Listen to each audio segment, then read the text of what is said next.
Perfect. Perfect. Perfect.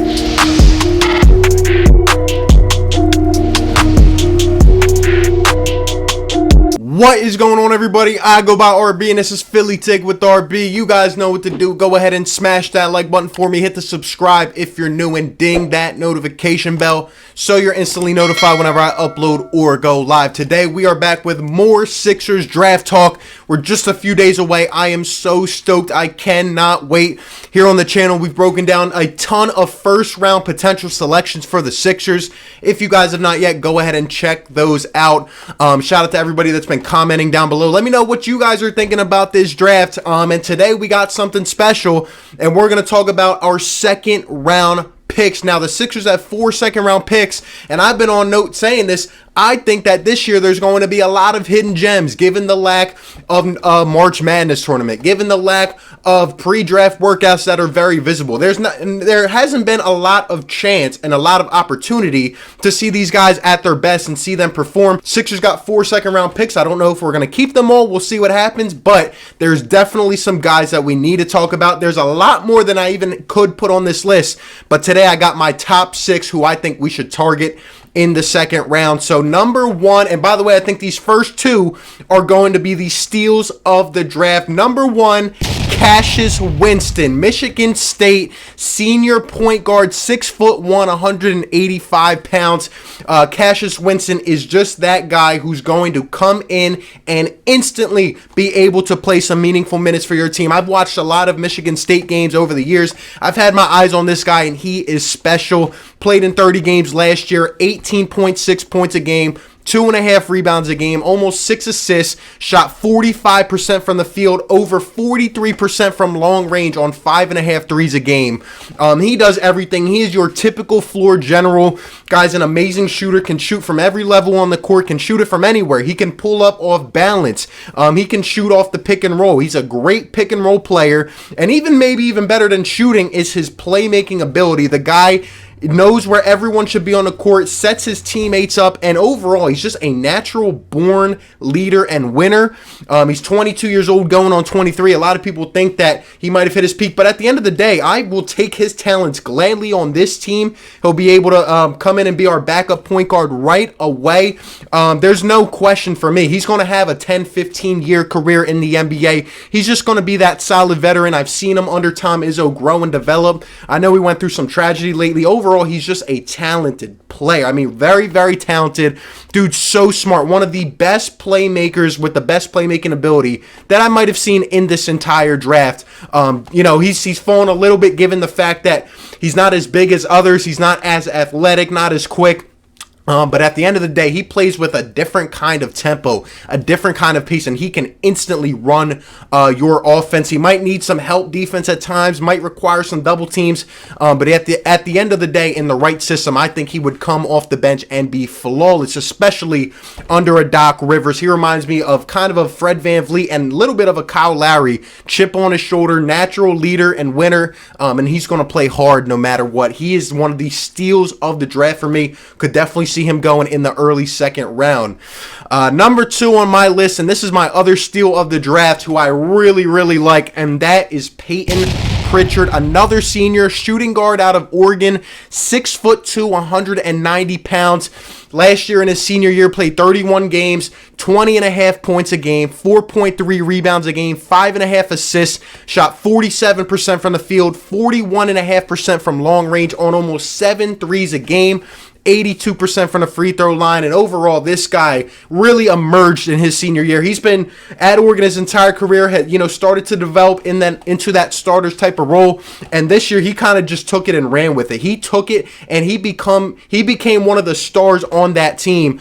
Payton Pritchard. I mean, the more I watch this guy, the more I am so intrigued. He jumps off the tape. This guy will shoot it from anywhere on the court. You can literally let him pull up from 35 feet and he's going to knock it down. He's an incredible three-point shooter. Great jump shot, nice release. Will not have to be tweaked that much at the next level. He can shoot off the dribble, off the rotation, screens, no screens. It doesn't matter. And at the end of the day, Payton Pritchard, the one thing that stands out to me is his grit and his toughness. It is just one of those known things in college basketball. Like, this kid is going to get up in your face. He's going to rattle you. And overall, when you put this kid on your team, I've seen a lot of TJ McConnell comparisons. It's because you want to win when this guy is on the floor. I mean, whether it's loose balls, whether it's plucking a guy, picking a passing lane, getting everybody hyped up, he finds a way to contribute. It doesn't matter if he's off that night. It doesn't matter if he's not in his groove. He's going to find some way to get involved in the game, and I absolutely love that. The thing that I'm looking at with him in terms of weaknesses is, he lacks some speed, athleticism, but he does use his strength well. He uses his body to kind of torque him into the best positions possible to get the best shots, and again, he's just a talented scorer, no doubt about it. Lacks some lateral quickness. He's not your fastest guy, but he's going to play hard, and that kind of overshadows that. A lot of people want to say McConnell in terms of a comparison. I see it in terms of the energy, but honestly, this guy, without having the athletic build and the elite talent, he plays just like Damian Lillard. I see a lot of comparisons in the way that he approaches the game, and even a little bit of a Tyler Hero. So I think Pritchard is going to be a stud in this draft. Now let's move on to number 3. And that is Immanuel Quickley, a sophomore shooting guard from the University of Kentucky, 6'3", 190 pounds. He played in 30 games last year in his sophomore year, and he started 20 of those games. Now, he has emerged from freshman to sophomore year. Freshman year, even this past year, he started off kind of as a role player, playing role type of minutes.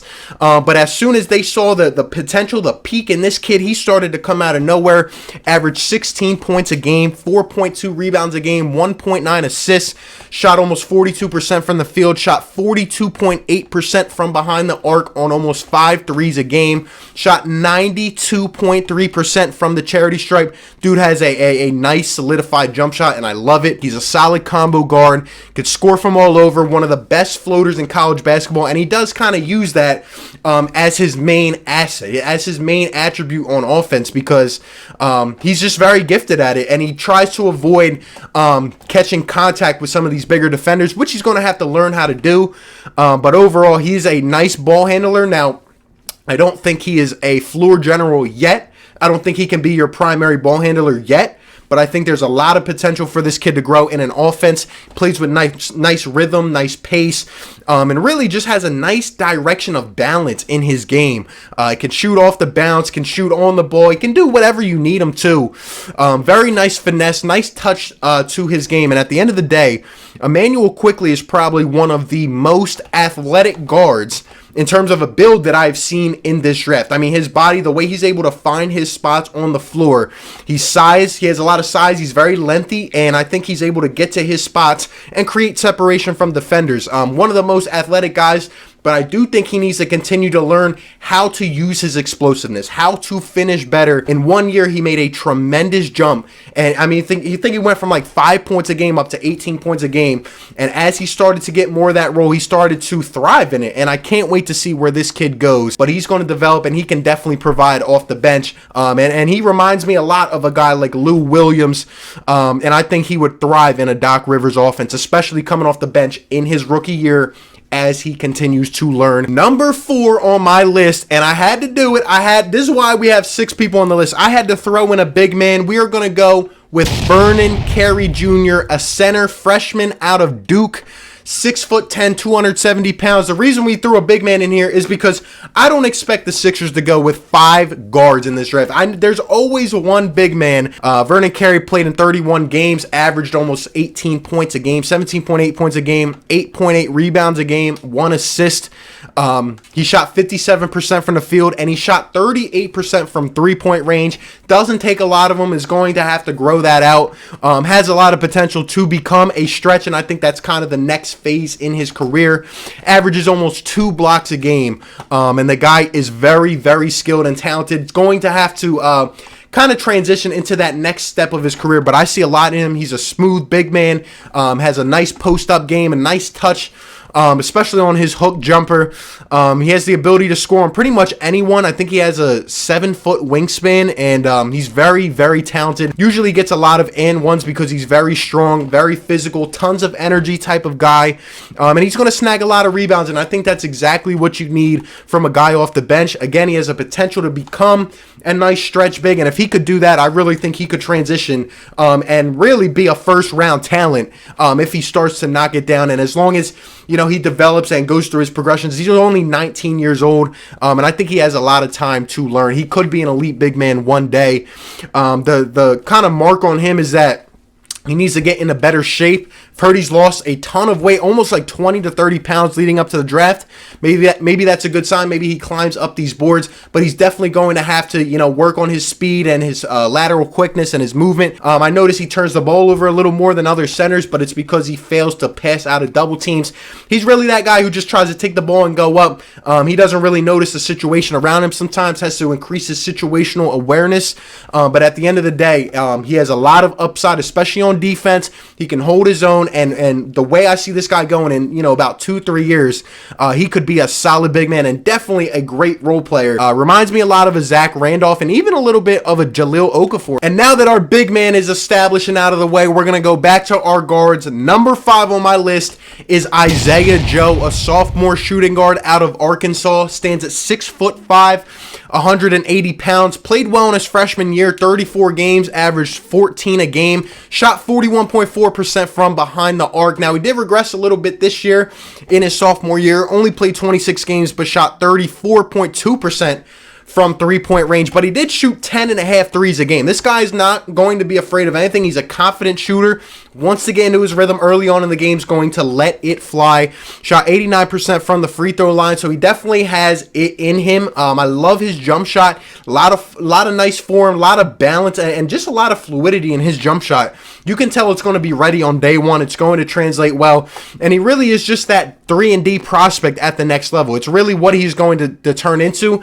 I've seen him, have some potential to put the ball on the floor, but it's not there yet. It's going to take a couple years. I think that he needs to develop that other dimension of his game, because when he is off, when he's not shooting well, like we've seen in some games this year, well, he's kind of taken out of the equation completely because he's strictly a three-point shooter. Like, this guy is a pure shooter. I'd love to see him on the Sixers, see how he develops under this system, but he's a 3-and-D guy. He's starting to put it on the floor a little bit, but you can't keep it in his hands for a long time. But I've seen him start to develop, and I really think this guy is going to be one of the best shooters in the draft. Averages, I think, 1.6 or 1.4 steals a game.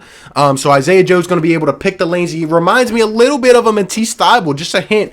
Matisse is obviously more athletic and a lot quicker, though. But overall, this guy reminds me really of a Gary Trent with a hint of Buddy Hield mixed in. I think Joe is going to contribute very well at the next level, and I think within a year or two, this guy is going to be a stud and one of the biggest underrated steals of this draft. And last but not least, number 6 on our list is Jameis Ramsey, a freshman shooting guard out of Texas Tech. Stands at 6'4", 195 pounds. In just 27 games in college, averaged 15 points a game, 4 rebounds, 2.2 assists, 42.6% from behind the arc on 5.2 attempts a game. He's a skilled combo guard with some of the best footwork, the best framework I have seen in this entire draft, being very highly slept on, I guess because of his inexperience. But he has that mixture of speed, athleticism, burst, strength. He has it all. A great dribble package, can cross over, can create space, get away from his defender, and I think he's going to come in and contribute from day one. He has the potential to be an impactful 3-level scorer, can score from anywhere on the court, is not afraid, going to let it fly, which can be a downside, which we'll talk about in a second. But he finds his spots, whether it's on the ball, off the ball. He's great at the catch and shoot, can pull up from wherever, and I love his jump shot. Him and Isaiah Joe, who we just talked about, probably have some of the cleanest jump shots in this entire draft. I love his jump shot. It's ready to go.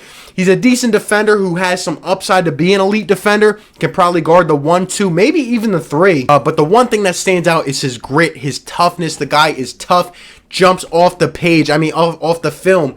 Jameis Ramsey is that guy who's going to get in his opposing matchup's face any day, any night. It does not matter. He would be a great high-level energy type of guy off the bench for the Sixers. I mean, imagine him at the Wells Fargo. It would get insane because he's that guy who's going to get up. He might even get into some scuffles. You never know. Jameis Ramsey is that guy. The things he has to work on is becoming that better defender. You know, some of his framework on defense allows him to get beat by. Doesn't have the best lateral quickness in terms of the offensive side. Like I said, he gets really riled up and he starts to let it fly. He needs to pick better shots sometimes. Overall, I think this kid's going to be a great pro. Could even slide up into the end of the first round, but I think he will be there in the early second. And he'll definitely be there for the Sixers to take. I don't want his personality to clash with anyone on the team, but I think he's going to come in and be that accountable type of guy. To me, I see a ton of Marcus Smart in him. I see a little bit of J.R. Smith and maybe even a little bit of a Tim Hardaway Jr. He can put the ball on the floor. He's getting better at that. But those are just my 6 guys that I am keeping an eye on. Again, there's a lot of players, a lot of other guys I didn't have time to mention that I am keeping my eye on. It's going to be very special. I think there will be a lot of hidden gems, like I said, in the second round. You guys let me know your thoughts down below. What do you think of these players? Is there anyone else I'm missing? Who do you think the Sixers could get that might be a sleeper pick in this draft? Let me know all your thoughts down below. Appreciate you guys for tuning in. Be sure to like, comment, and subscribe, and I'll catch you on the next one, man. Peace. Perfect.